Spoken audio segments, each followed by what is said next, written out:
येऊ नका वाटले ना तुम्हाला वाट दिली का सरकारनं म्हणलं हा तिला साहेब म्हणत का येऊ नका आमच्यात बंद करा वाट मग आता कुठून जाऊ सांगा त्याच्यात गेल्या 25 वर्षापासून यांचं हे दुकान आहे रस्ता नसल्यामुळे मग याची हमी तुम्ही देता का सर 12 तारखेला रस्ता होईल यांचा मार्ग मोकळा होईल आता प्रशासन माझ्या बरोबर आहे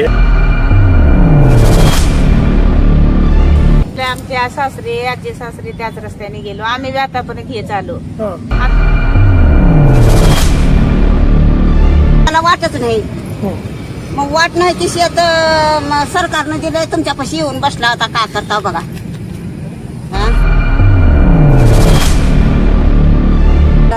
म्हणल्या का पोरग धोंडा घेऊन आला अंगावर त्याच्या बदल मग पुन्हा मारतोस का म्हणल्या मारणार तुला यायचं नाही मला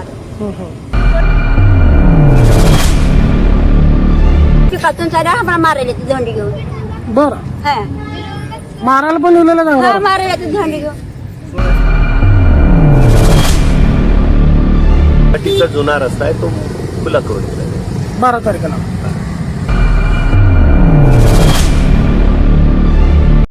सर एकतर सरकारकडून म्हणजे शासनाकडूनच याला जमिनी मिळालेल्या आहेत आणि शेत रस्ता नसताना हे गेल्या 25 वर्षापासून भेटेल त्या रस्त्याने शेती कसत आलेले आहेत. धाराशिवच्या उमरगा तालुक्यातील मुळज येथील मातंग समाजातील शेतकऱ्यांनी शेतात जाण्यासाठी रस्ता खुला करून देण्याच्या मागणीसाठी आज उपविभागीय अधिकारी कार्यालयासमोर आमरण उपोषण सुरू केले. अनेक वर्षांपासून प्रलंबित असलेल्या या प्रश्नावर अखेर प्रशासनाने दखल घेतली असून आमदार प्रवीण स्वामी, उद्धव बाळासाहेब ठाकरे शिवसेनेचे डॉक्टर अजिंक्य पाटील आणि तहसीलदार गोविंदी येरमे यांनी उपोषणस्थळी भेट देत शेतकऱ्यांशी चर्चा केली. नेमके काय घडले पाहूया हा विशेष वृत्त.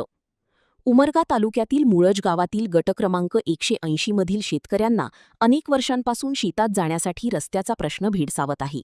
रस्ता खुला करून देण्याची मागणी करत अनेक वेळा प्रशासनाकडे निवेदने देऊनही प्रश्न निकाली न निघाल्याने अखेर मातंग समाजातील शेतकऱ्यांनी उपविभागीय अधिकारी कार्यालयासमोर आमरण उपोषणाचा मार्ग स्वीकारला. साहेब आम्हाला गव्हर्नमेंटनं सिलिंगमध्ये जमीन दिलेली आहे आणि गेले 25 वर्ष 30 वर्षापासून आपले जे आई वडील आहेत ते येणं जाणं केलेले आहेत मिळेल त्या रस्त्यानं. पण प्रत्येक शेतकरी म्हणतोय की तुम्हाला इथून रस्ताच नाही. मग आम्हाला शासनानं जमीन दिली तर रस्ता पाहिजे ना त्या जमिनीला. तिथं रस्ताच नाही म्हणतात. मग आता आम्ही त्या जमिनीवर आमचं जे उदरनिर्वाह आहे आमचा त्याच्यावरचा आहे अवलंबून. मग आता तुम्ही रस्ताच नाही जर दिलो तर आम्ही जगायचं कसं? त्याला काय तर पर्याय पाहिजे का नाही? प्रशासन म्हणतंय आम्ही येतो पंचनामा करतो पण तिथे येऊन बघायला कोण तयार नाही. करायचं कसं? ह्या आजपर्यंत पंचनामा वगैरे तिथं पाणी करायला कोण आलं नाही? कोणीच आले नाही साहेब. आतापर्यंत तुम्ही गेल्या 25 वर्षापासून कसं जात होता? त्याच रस्त्याने कोणत्या रस्त्याला? जे आता आज म्हणजे जे रस्ते ते बंद केलेत रस्ता त्याच रस्त्याने होतो. फक्त मधल्या काळामध्ये 2 वर्षामध्ये ते झाड झुडपं आल्यामुळे त्या रस्त्याला आम्ही गेलो नाही. बरं मग आता झाडी झुडपे काढून त्या रस्त्याने जायचा? झाडं झुडपे काढून अडवले त्याचा रस्ता. काय म्हणणं तुमचं? इथून रस्ता नाही म्हणणे सर. मग आता काय मागणी काय तुमची? रस्ता उपलब्ध करून द्यावा. रस्ता अडवू नये. रस्ता खुला करून देण्यात यावा. मुळज येथील 180 सर्वे नंबरला आम्ही ज्या वेळेस आमच्या आई वडिलापासून ज्या रस्त्याने जात होतो सर त्या दिवसपासून आमचे पूर्ण आम्ही म्हणा आमच्या आई वडील एकाच रस्त्यानं ये जा करत होतो. पण मध्यंतरीच्या काळात जे आता अडवणूक चालू झाली आहे आम्हाला मारहाणी किंवा जीवे मारण्याची धमकी हे त्या लेवलवर आजूबाजूचे शेतकरी आम्हाला जाण्या येण्यास नकार देत आहेत आणि जीवे मारण्याची धमकी देतात साहेब आम्हाला. त्यामुळे आम्ही शेती कशी कसून करून खायची आणि ती जी काय शासनामार्फत प्रशासनामार्फत जे काय आमचा रस्ता असेल बावनकुळे साहेबांना मी सांगू इच्छितो साहेब प्रशासनावरती पूर्ण दबाव टाकून आम्हाला तात्काळ शेत रस्ता उपलब्ध करून द्यायला सांगण्यात आहे.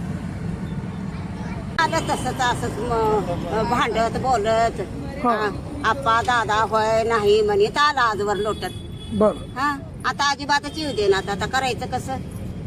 कोण येऊ देणार? तुमच्या शेताला शेजारी तुमच्या शेताला वाटच नाही. मग वाट नाही ती शेत सरकारनं दिलंय तुमच्यापाशी येऊन बसला होता का करता बघा. हा शासनानं शेत दिलंय. मग आता तुम्हालाच विचारता होता कुणाला विचारावं शेजारी तर नाही वाट म्हणाल्या. हा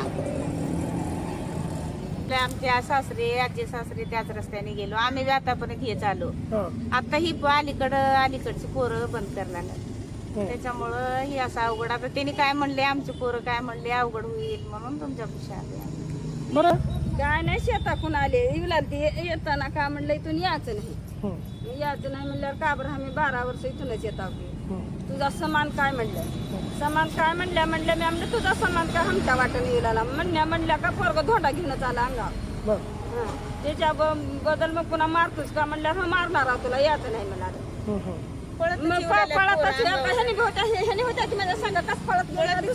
अलीकडचे 2-3 पोरं आतापर्यंत काही नाही आम्हाला अडचण. मग आता शेती कसं करणार तुम्ही? आता काय करावं तेव्हा सर बाकी सगळ्याच्या शेताला रस्ते झाले तर आमच्या शेताला एवढा रस्ता नाही तेवढा करून द्या रस्ता. साहेब भांडणं करतो काढलो. हा किती काढ म्हणतात जरा सांगा आता. आता काय नेमकं अडचण आहे का भांडणं करायला? तर हा येऊ नका वाटले ना तुम्हाला वाट दिली का सरकारानं म्हणलं. हा तिला साहेब म्हणत का येऊ नका आमच्यात बंद करा वाट. मग आता कुठून जाऊ सांगा. त्याच्या पिकातून साऱ्या आम्हाला मारायला ती झोंडी घेऊन.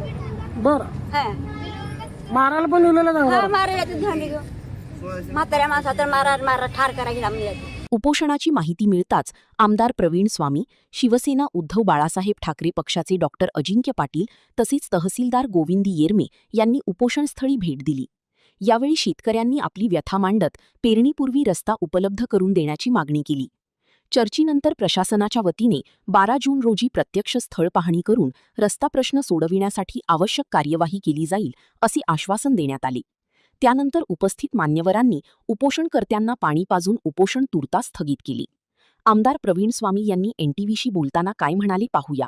हे जे पीडित शेतकरी आहेत शेतरस्त्यासाठी या ठिकाणी उपोषणाला बसलेले आहेत सहपरिवार, यांना हे जे जमिनी जर सरकारकडून मिळालेल्या आहेत म्हणजे सरकार यांना जमिनी भूमिहीन म्हणून जमिनी दिलेल्या आहेत, मग शेतरस्ता नसताना शेती दिलेल्या का यांना?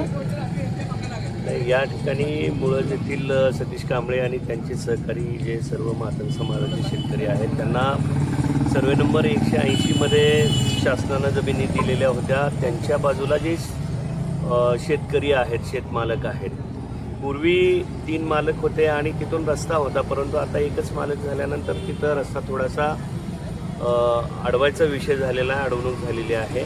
परंतु नियमानुसार त्यांना शासनानं दिलेल्या जमिनीला रस्ता हा आवश्यकच आहे आणि तसं मंडलाधिकारी कार्यालयाकडून उपोषणाची नोटीस म्हणजे संबंधिताकडून उपोषणाची नोटीस आणि मंडलाधिकारी कार्यालयानं 12 तारखेची त्यांची स्थळ पाहणीची नोटीस संबंधितांना दिलेली आहे आणि 12 तारखेला त्या ठिकाणी पर्यायी रस्ता, पर्यायी म्हणण्यापेक्षा जो मूळ आहे त्याच रस्त्याचा विषय क्लिअर होईल आणि या ठिकाणी तहसीलदार साहेब आहेत आणि जे उपोषणकर्ते आहेत त्यांनाही ही गोष्ट मान्य आहे. आता सध्या पेरणीचे दिवस असल्यामुळं तिथं जो पूर्वी रस्ता होता तो रस्ता अडवण्यात येऊ नये असं सगळं उपोषणकर्त्याचं म्हणणं आहे.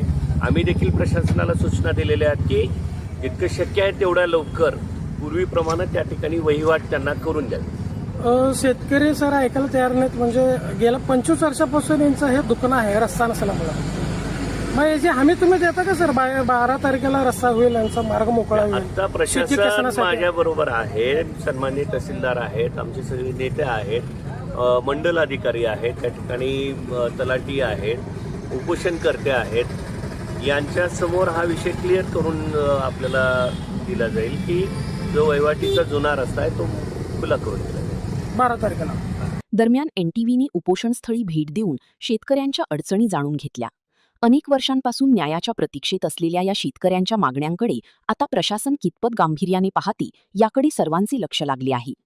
तहसीलदार यांनी एनटीव्हीशी बोलताना काय म्हणाले पाहूया. सर एकतर सरकारकडून म्हणजे शासनाकडूनच यांना जमिनी मिळालेल्या आहेत आणि शेत रस्ता नसताना हे गेल्या 25 वर्षापासून भेटेल त्या रस्त्याने शेती कसत आलेले आहेत. आता मात्र हद्दीच्या बाहेर म्हणजे अश्लील शिवीगाळ म्हणा, धमक्या असं काही प्रकार घडत आहे असं त्यांचा आरोप होता. सर मुळज येथील गट क्रमांक 180 मध्ये जाण्यासाठी सतीश कांबळे व इतर शेतकऱ्यांनी या ठिकाणी अर्ज दिलेला आहे आणि ते आज या ठिकाणी उपोषणाला बसलेले आहेत. त्यांचं म्हणणं आहे की तो वर्षानुवर्षे वहिवाट रस्ता आहे तर त्यांचा अर्ज आम्ही विविध नमुन्यामध्ये मामलतदार कोर्ट अधिनियमांतर्गत त्यांना दाखल करण्याची सूचना दिलेली आहेत.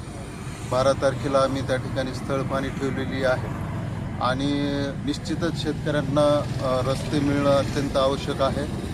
त्यांना स्थळ पाहणी करून योग्य तो निर्णय त्या ठिकाणी घेऊन त्यांना रस्ता मिळवून देण्याची शासनाच्या वतीने मी या ठिकाणी खबरदारी घेत आहे. सन्माननीय आमदार महोदयांनी देखील या ठिकाणी उपोषणाला उपस्थित राहून प्रशासनाला निर्देश दिलेले आहेत. तर आम्ही या शेतकऱ्यांना पेरणीसाठी कुठलीही अडचण येणार नाही याची दक्षता या ठिकाणी घेऊ. धन्यवाद. मुळज येथील शेतकऱ्यांनी रस्त्याच्या मागणीसाठी सुरू केलेले आमरण उपोषण प्रशासनाच्या आश्वासनानंतर तुर्तास स्थगित करण्यात आले आहे. 12 जून रोजी होणारी स्थळ पाहणी आणि त्यानंतरची कार्यवाही या शेतकऱ्यांसाठी निर्णायक ठरणार आहे. प्रतिनिधी सचिन बिद्री, उमरगा, धाराशिव.